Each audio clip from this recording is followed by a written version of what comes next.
Podem abrir vossas Bíblias no Evangelho de João, capítulo 14. De texto é pouco, mas de profundidade é muita na data de hoje. Nessa nossa empreitada de descobrir e estabelecer muito bem entre nós o que seja a igreja, o que sejamos nós na igreja, qual a nossa utilidade na igreja, qual a utilidade da igreja para o mundo. Nesse dia de hoje, nós vamos ver acerca da união do cristão com a igreja para a sua própria segurança. Se você quiser entender isso de maneira diferente, ou seja, a tua união à igreja para o teu próprio benefício, pode entender dessa maneira também, que não tem problema nenhum não, vai estar certo também. Amém? Vamos ler no capítulo 14, versículo de número 21. Em seguida nós vamos ler outros textos aí também no Evangelho de João, mas sempre aí perto, capítulo 14, capítulo 15, capítulo 13, ou seja, você vai mudar uma página para frente, uma página para trás, mas não mais do que isso, e a gente vai conseguir expor o texto muito bem e trazer um bom entendimento acerca dessa segurança.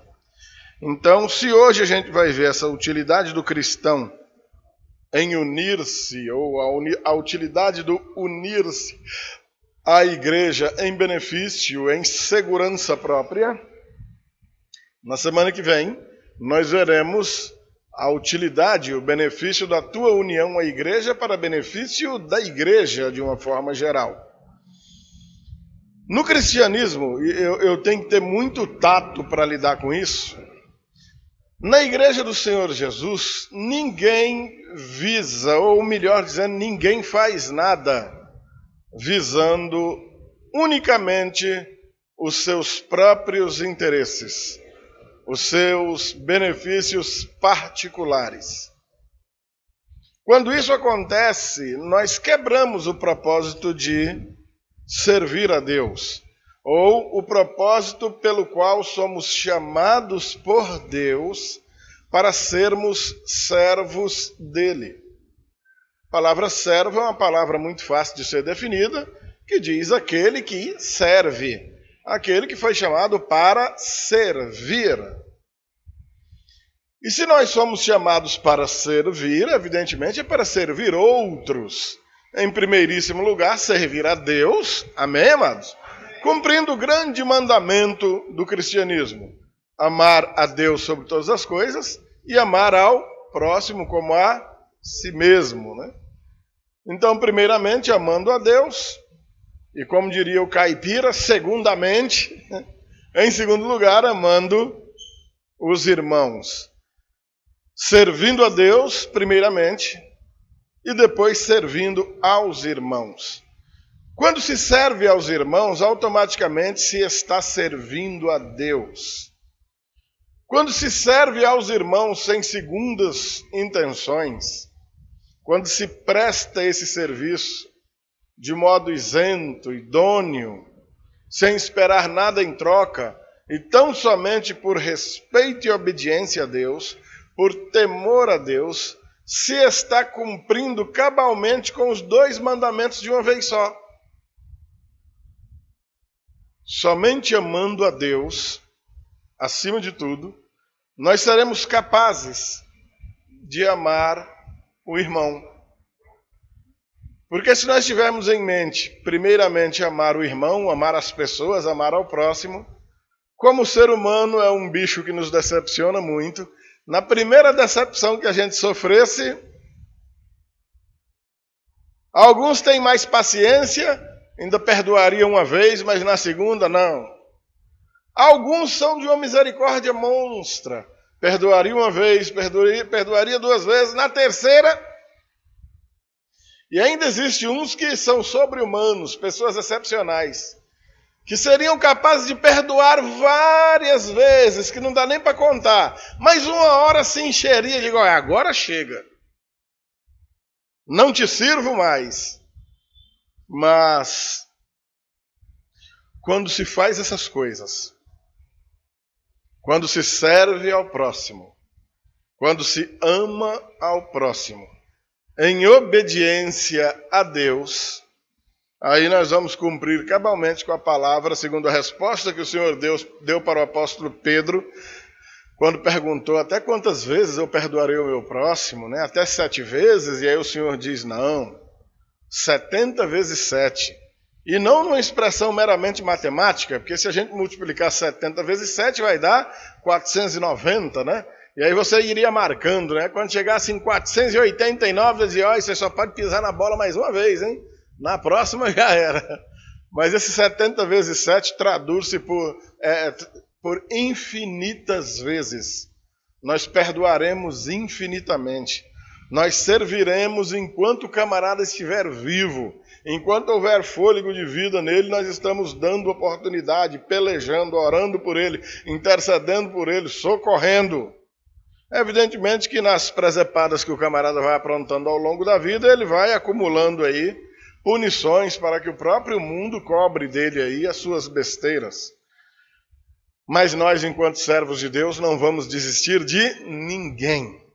Amém, amados? Amém. Então, nesse entendimento dos benefícios que há para nós mesmos, estando unidos à igreja, primeiro vemos esse versículo de João 14, 21. Eu quero aproveitar para sugerir para você leia esses capítulos, o 13, o 14, o 15 e o 16.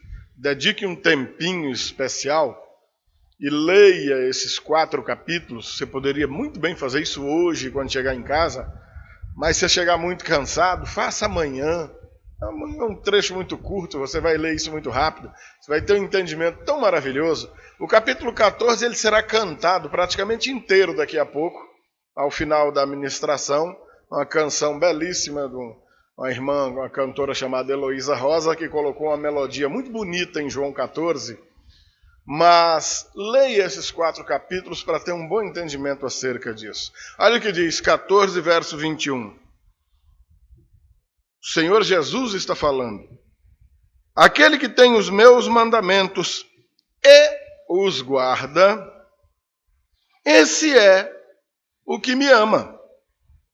E aquele que me ama será amado por meu Pai. E eu também o amarei e me manifestarei a ele. Apesar de ser um versículo só, ele vem carregado de muitas pequenas características que nos chamam muito a atenção para expormos com propriedade o que o Senhor Jesus estava falando. As palavras não são de um dos apóstolos, não é palavra de profeta algum, mas o evangelista João está aqui transmitindo para nós hoje, para toda a humanidade em qualquer época, as palavras que ele mesmo ouviu da boca do Senhor. O Senhor ele proferiu esse discurso para os seus discípulos. E nesse ponto, ele está chamando a atenção para alguns detalhes interessantes. Primeiro, aquele. Quando ele usa, então, esse pronome, ele está apresentando para nós aí uma limitação de gente ou uma separação entre um grupo e outro de pessoas. Nos leva facilmente ao entendimento de que as palavras que ele está dizendo não está dizendo com utilidade salvífica para o mundo inteiro. Porque alguns, ou sejam, aqueles que derem ouvidos, serão salvos da condenação ao inferno depois de ouvirem essas palavras. Outros, lamentavelmente, não.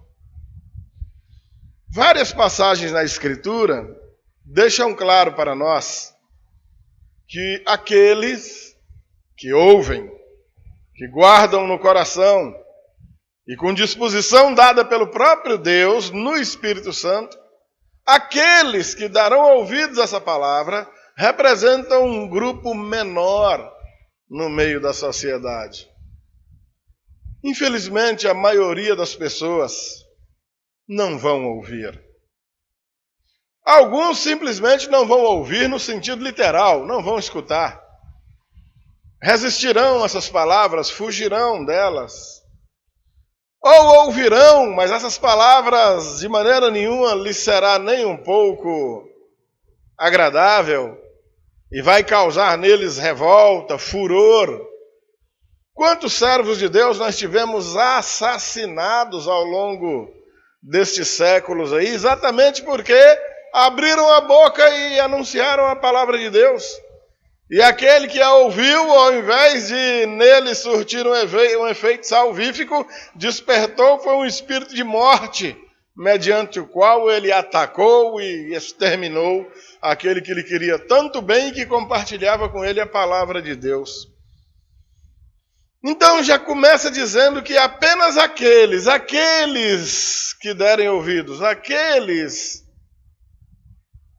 especialmente tocados por essa palavra para a salvação, aquele que tem os meus mandamentos. Ora, primeiro, recebeu, ouviu, e você só tem, ou seja, você só retém algo que de alguma maneira lhe agradou. Esse ato de a palavra te agradar não está em você mesmo.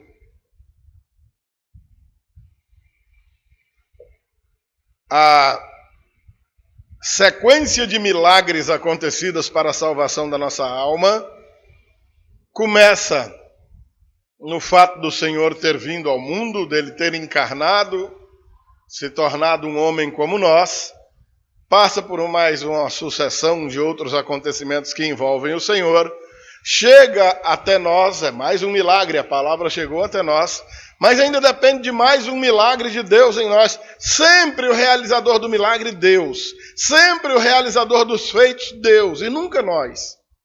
Mais um milagre que ele promove em nós é o fato de tocar em nossos corações para que ouçamos a palavra. Em alguns corações ele vai tocar, em outros ele não vai. Fazer o quê?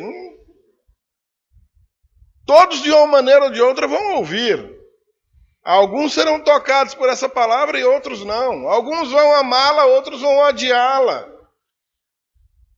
Falando a esses irmãos que aqui estão, eu tenho a alegria de dizer que vocês fazem parte desse milagre. Amém, amados? Vocês fazem parte daqueles que ouviram e têm essa palavra. Vocês têm esses mandamentos. Amém, amados? Quando esses mandamentos chegaram a vocês, vocês não pegaram e jogaram fora. Vocês não desprezaram, vocês o receberam. Agora, ele coloca mais um verbo aí. Aquele que tem os meus mandamentos e os guarda. Agora aí no nosso português, principalmente esse português tão arcaico de Portugal, a tradução para nós hoje fica um pouco dificultada. Quem tiver a Bíblia NVT aí na mão, alguns irmãos têm, certamente já deve ter um verbo diferente, deve estar mais relacionado ao praticar, né? Aquele que tem os mandamentos e os pratica, aquele que recebe a palavra aí, realiza, faz, pratica aqueles mandamentos que o Senhor determinou, porque esse guardar aqui está relacionado a isso. Aquele que tem os meus mandamentos e os guarda, ou seja, aquele que os obedece. Então vamos lá, aconteceu um grande milagre na tua vida, Deus tocou no teu coração, amoleceu aquela pedra que havia aí, teu coração agora está molinho, de maneira que a semente divina que é o Evangelho caiu aí e nasceu. Amém, amados? Agora ela precisa crescer. A boa terra o Senhor proporcionou. Quem arou aquele chão duro que era o seu coração foi o próprio Deus. Ele preparou esse terreno para o plantio. Notem como tudo é dele. Todo milagre provém dele. Ele arou, a semente é a palavra dele mesmo. Ele semeou, ele dá o crescimento para a planta, ele que cuida. Aquele que tem os meus mandamentos e os guarda, ou seja, que obedece, que faz as coisas do Senhor. É desse que ele está falando. A referência é a esses. Aquele que tem os meus mandamentos e os guarda, esse é o que me ama. Amém, amados? Esse amar a Deus não consiste em abrir a boca e dizer, eu amo Deus. Não basta. Não é suficiente. Falar que ama é muito pouco.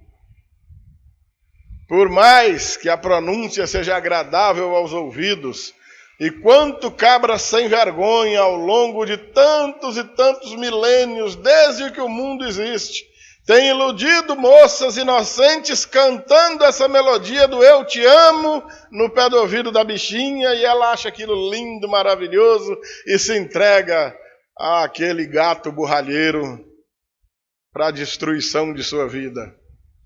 Porque a palavra é muito linda, a declaração é muito romântica, mas a prática, o viver diário é um desastre. A mesma coisa, alguns pensam que estão fazendo com Deus. Eu amo a Deus, tem aquela camisetinha I em inglês, I é um I, né, maiúsculo, I, ao coraçãozinho, né, coraçãozinho no peito, Jesus, eu, coraçãozinho, Jesus, eu amo Jesus, o cara faz o gol, levanta a camisa do time, mostra para a câmera, eu amo Jesus, prove. Não com palavras, mas com a vida. Com o conjunto das atitudes, das atividades, das obras realizadas ao longo da vida. No dia a dia, todo dia, de domingo a domingo. Seja aqui dentro dessas quatro paredes disso que nós chamamos de igreja, seja no comércio, passeando, jogando bola, na escola, não interessa onde esteja, de dia, de noite, com pessoas amadas, com pessoas que você nem gosta, com pessoas que você nem conhece, não sabe nem quem é. Prove que você ama Deus.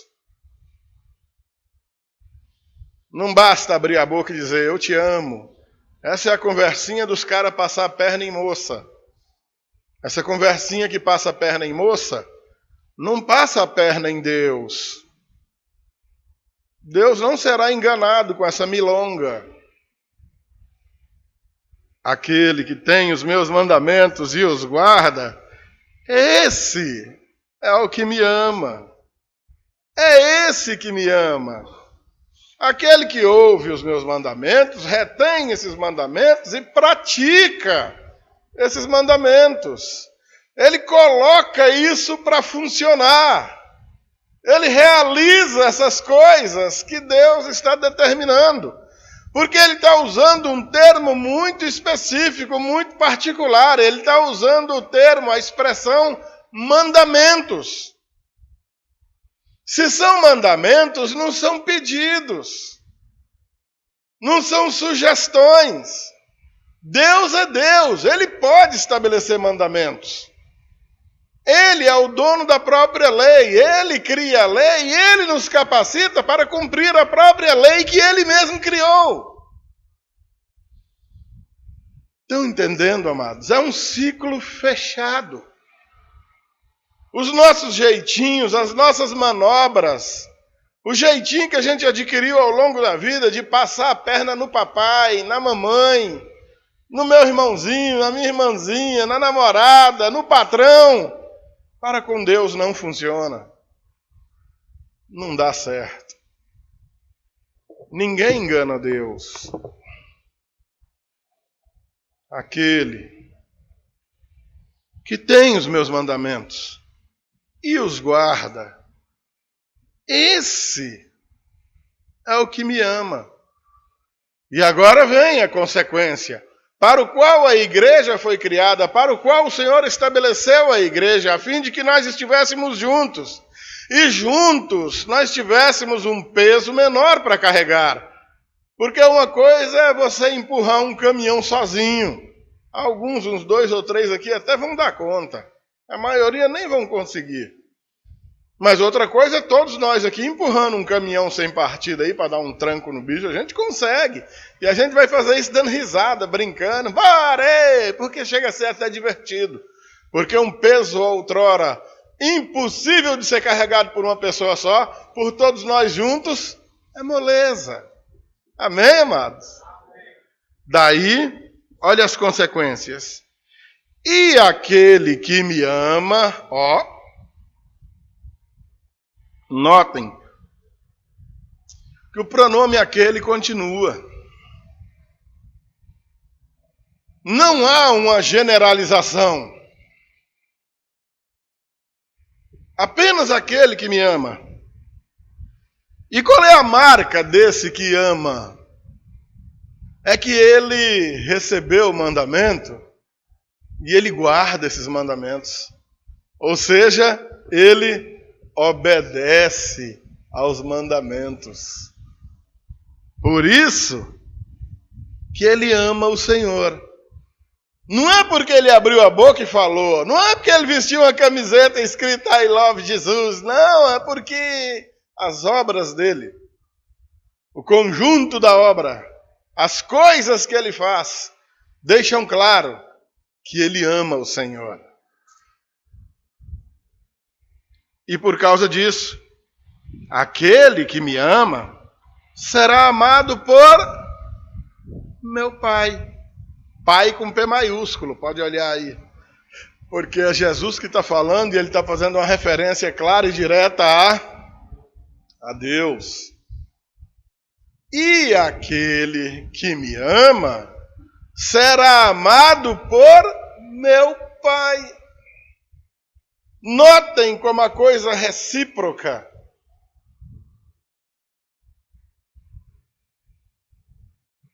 Aí vem aquela velha pergunta. Deus ama todo mundo. Todo mundo é filho de Deus, é? Olha, amado.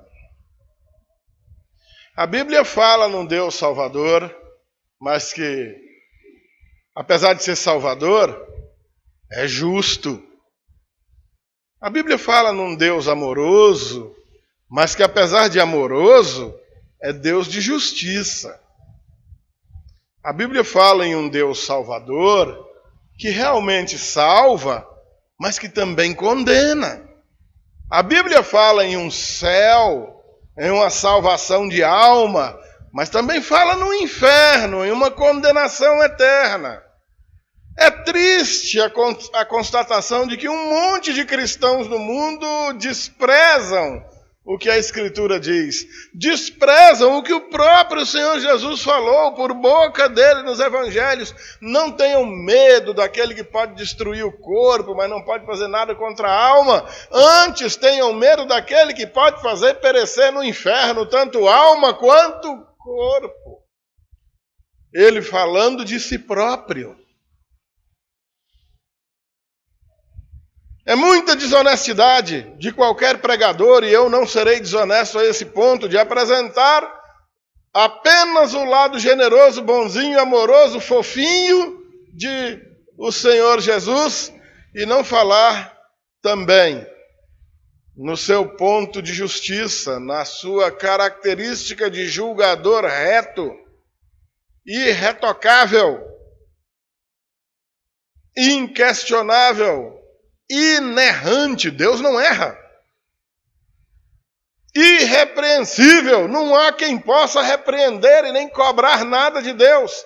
É impossível que eu anuncie esse Deus sem deixar claro para você que ele também julga, condena e pune eternamente. Aquele que me ama será amado por meu Pai. Então, aquele que não me ama não será amado por meu Pai. É simples assim. Triste, doloroso, horrendo, mas é verdade. E eu também o amarei e me manifestarei a Ele. Está aí, amado. Me manifestarei. Primeiro de tudo, o que guarda, que aceita, que não despreza, que obedece, dá aos mandamentos de Deus a devida autoridade que eles realmente têm. Esse é o que ama o Senhor. Não de palavra, mas de ações. A marca do amor a Deus consiste na obediência do que Ele determina. Na primeira epístola de João, não precisa abrir lá não, que está muito longe, mas creia aqui, eu vou citar para você. Primeira epístola de João, capítulo 3, versículo 18, o apóstolo diz lá: filhinhos, não amemos de palavra, nem de língua, mas de fato e de verdade. O amor é prática. Nós praticamos o amor, nós exercemos o amor. Na nossa cultura, essa palavrinha amor foi tão estragada, mas tão estragada, mas tão estragada, que o ato promíscuo de prostituição, de adultério entre duas pessoas, foi apelidado de fazer amor. Que amor é esse que condena o indivíduo ao fogo eterno do inferno? Isso não é amor, isso é pecado, é promiscuidade. Amor é outra coisa. O amor de Deus agindo em nós, que nos capacita a amar o inimigo, a abençoar quem nos faz o mal, a orar por quem nos persegue, a levar de comer, de beber e agasalho para quem nos ofende, para quem quer ver o nosso mal. Se não for com amor verdadeiro, nós não faremos isso não. Aí, no João mesmo, no Evangelho de João, página anterior, capítulo 13, versículo 35, ele dá uma marca, uma característica desse amor. Nisto conhecerão todos, aí já é Jesus falando, nisso conhecerão todos que sois meus discípulos, se tiverdes amor uns aos outros. Então, você não será conhecido na cidade como alguém que ama o Senhor só porque você é crente, anda na rua com a Bíblia debaixo do braço, anda com a roupa abotoada aqui no punho, no colarinho, barbinha feita, as irmãs com os cabelinhos amarrados, aquele coque desse tamanho, uma saia arrastando no chão, os irmãos, um calor doido desse do Piauí, ninguém bota uma bermuda, todo mundo com a calçona lá embaixo, para que o povo, ai, aquele lá, aquele ama a Deus, ó, aquele é um crente. Olha o jeito dele falar, ó, são características. Mas o Senhor Jesus está dizendo que aqueles que amam ao Senhor, aqueles que são discípulos dele, serão conhecidos de todos porque amam uns aos outros.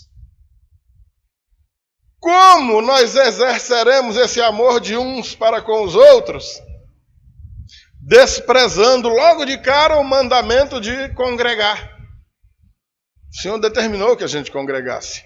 Ele determinou que estivéssemos juntos, servindo uns aos outros, perdoando uns aos outros, admoestando uns aos outros em amor. Isso que nós estamos fazendo aqui não é invenção de homem. Homem nenhum inventou isso aqui. Embora tenham algumas igrejas que praticam coisas inventadas mesmo pelo homem, isso que nós estamos fazendo aqui é cumprimento de determinação dele. Ele determinou e nós estamos fazendo. Amém, amados? O que ama o Senhor será amado por Deus Pai. E o Senhor Jesus também o amará. Há uma troca, há uma reciprocidade. E porque Jesus o ama, se manifesta, se revela à pessoa, a essa pessoa, não ao mundo todo, mas como Salvador, apenas a esses que o amam. Coisas criadas são suficientes para testemunhar acerca de Deus. E todo homem é por isso indesculpável diante de Deus, porque ninguém vai poder dizer, olha Deus, não dava para acreditar em você, porque ninguém te via, nem uma fotografia tinha. Você não manda um e-mail para ninguém. Não manda uma mensagem no meu WhatsApp. Como é que eu vou acreditar que você existe, Deus? Ninguém vai poder dizer isso naquele dia. O Senhor se manifestou ao universo inteiro. Agora, se manifestou o Salvador apenas para aqueles, vocês, nós. Amém, amados? Se você der um pulinho para frente aí no capítulo 15, versículos 10, olha o versículo 10 primeiro. Olha que interessante.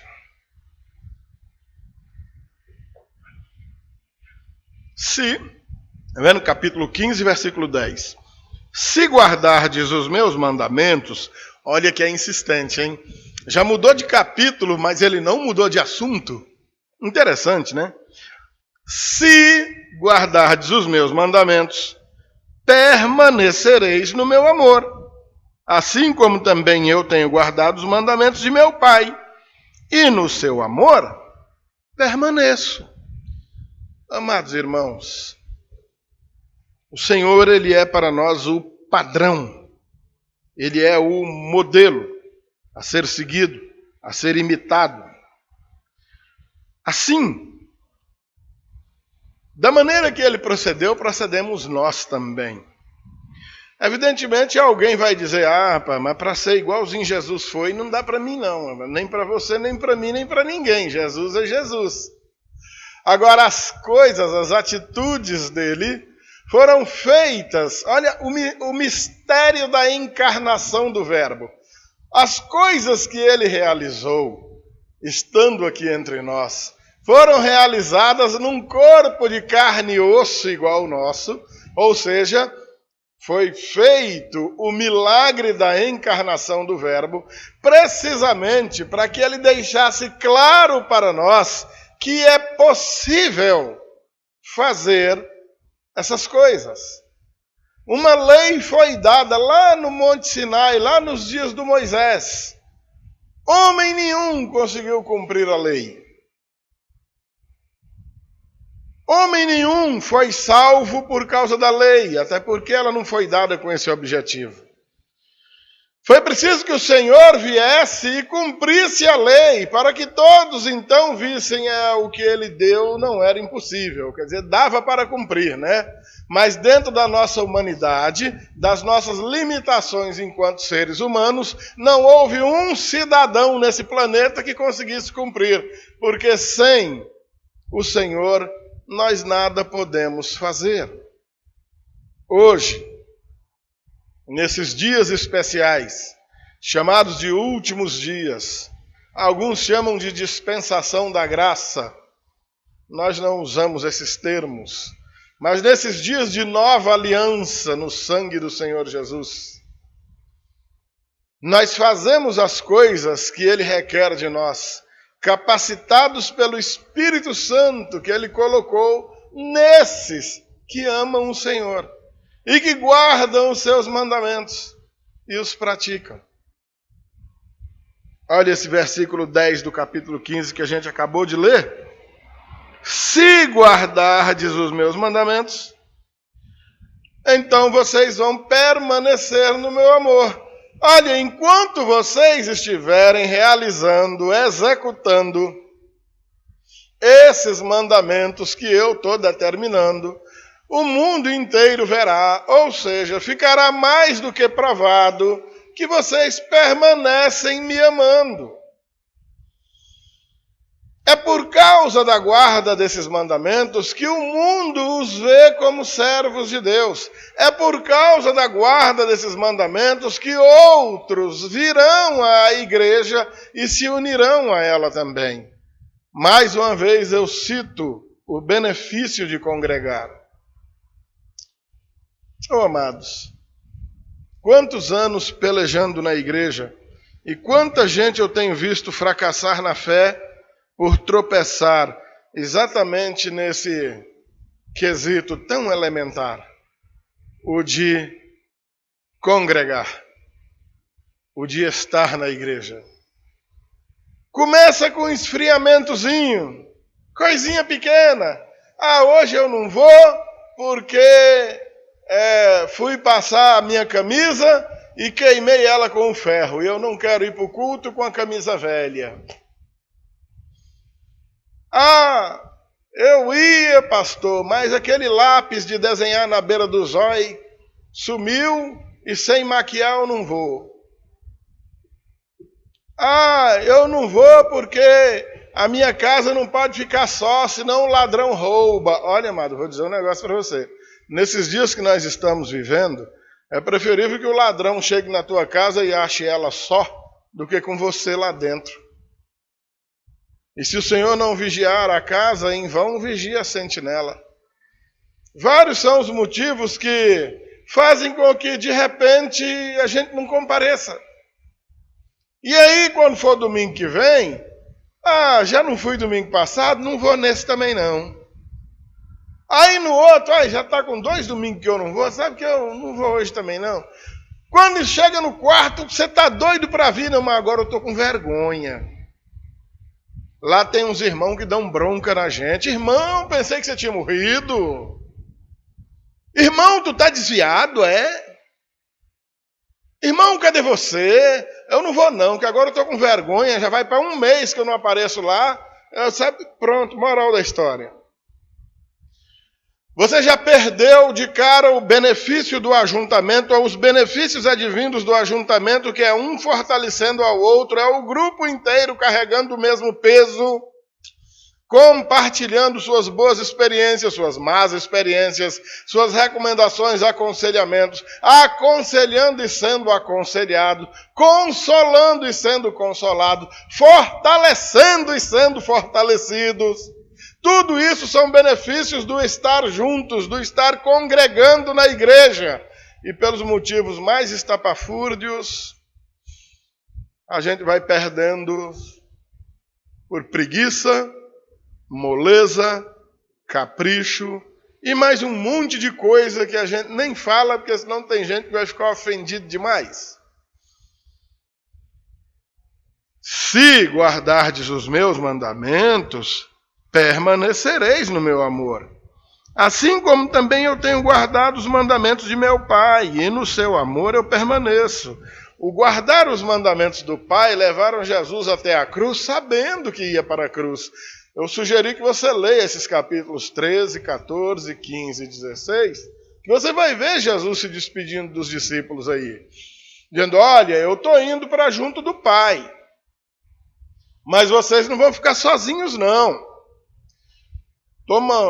Se eu for, mandarei o Consolador, o Espírito Santo. Vocês não vão ficar sozinhos, vocês não vão ficar abandonados. Olha, é necessário que eu vá. Olha, o Senhor Jesus está indo para morrer. É aí que você vai ver Pedro repreendendo de maneira nenhuma. Não vou deixar o Senhor fazer isso, não. Pedro faz um festival de bobagem aí. No capítulo 13, quando o Senhor vai lavar os pés dos discípulos, ele, não vou deixar o Senhor lavar meu pé. Não, se eu não lavar teu pé, você não tem parte comigo. Pois então lava o pé, a cabeça, lava logo tudo, né? Não, é só o pé mesmo, Pedro. Quando o Senhor comunica, eu estou indo para Jerusalém para morrer, nós não vamos deixar o Senhor morrer, não. Pedro, eu vou com o Senhor, eu vou morrer junto com o Senhor. Pedrão, não diga besteira, Pedrão. Antes do galo cantar, tu vai me negar 3 vezes, só hoje. Daqui a pouquinho você começa com essa negação. Eu vou ser preso daqui a pouco, quando eu estiver apanhando, você já vai estar me negando. Então, amados, guardar os mandamentos do Senhor pode não ser tarefa fácil, e realmente não é. Ninguém está aqui dizendo que é moleza, não. Se eu dissesse que é moleza, eu estaria enganando os irmãos e não é para isso que eu estou aqui. É difícil mesmo. Nós somos chamados para experimentar o milagre porque na nossa própria força, inteligência e capacidade não dá para fazer. A dependência é do milagre porque somente com o Senhor fazendo mesmo é possível. E assim como o Senhor levou a cabo, levou adiante, indo até a morte, e a morte naquela cruz.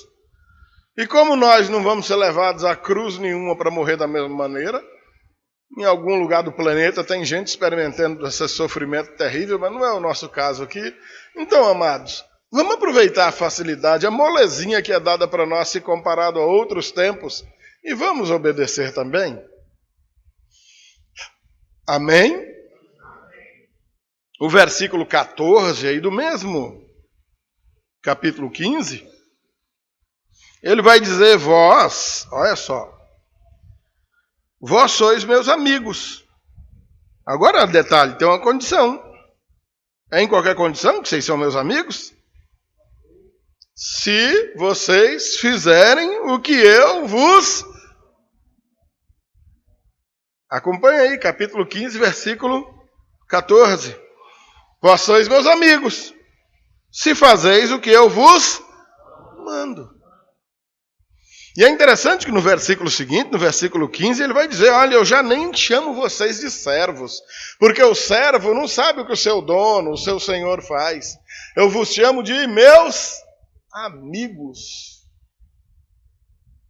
Gente de Deus, olha, isso é sensacional.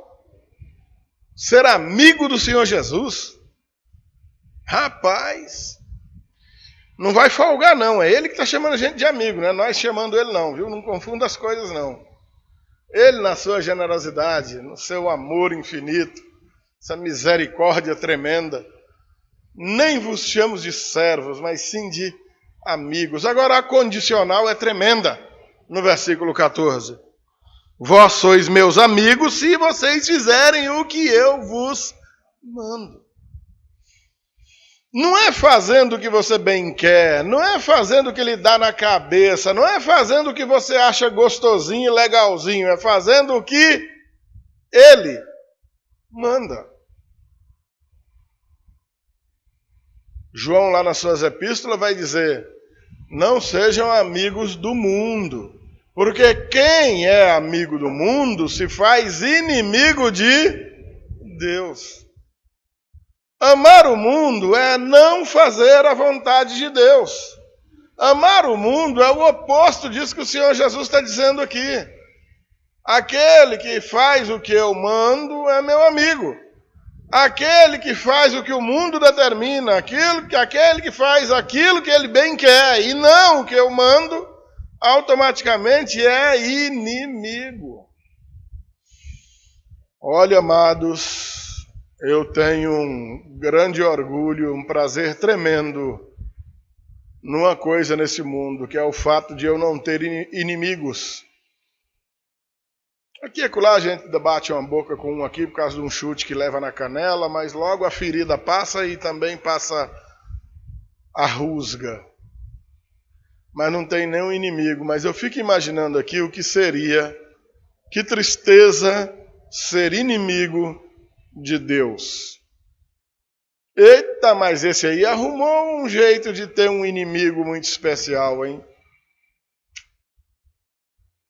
Basta fazer o que o Senhor Jesus manda para ser amigo dele. Amém, amados? Para finalizar, capítulo 13, no verso 17, diz assim, ó. Ora, se sabeis estas coisas, bem-aventurados sois, se o quê? Ah, tá. Se vocês fizerem essas coisas, bem-aventurados vocês são, se praticar essas coisas. Não é suficiente tomar conhecimento delas. Olha, eu conheço, viu? Eu sei. Eu estou ligado. Ah, joia. Mas pratica? Põe em prática? Realiza? Não, aí já é outra história, né, pastor? Você sabe como é que é, né? É difícil, sei. É complicado, né? Sim, eu sei que é. Pois é, então o quê? No capítulo 13 aí o contexto é exatamente a ceia. A ceia, a lavação dos pés dos discípulos. E o Senhor está dizendo isso para os discípulos. Olha, sendo eu o mestre, sendo eu o Senhor, eu estou lavando os pés de vocês. Façam isso também uns com os outros aí, ó, essa demonstração de humildade que o Senhor não precisava estar fazendo de maneira nenhuma. Está apenas deixando claro para aqueles discípulos que eles também terão de ser humildes.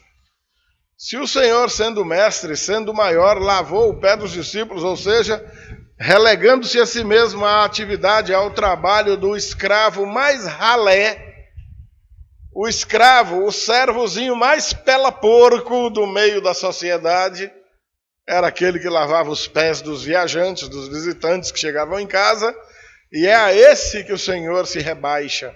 Ou seja, ele se rebaixa ao mais baixo posto entre os mais baixos servos, para deixar claro para esses discípulos que a arrogância não tem lugar entre nós, que a soberba não tem lugar entre nós, que o orgulho não tem lugar entre nós, e que a humildade é marca registrada do servo de Deus.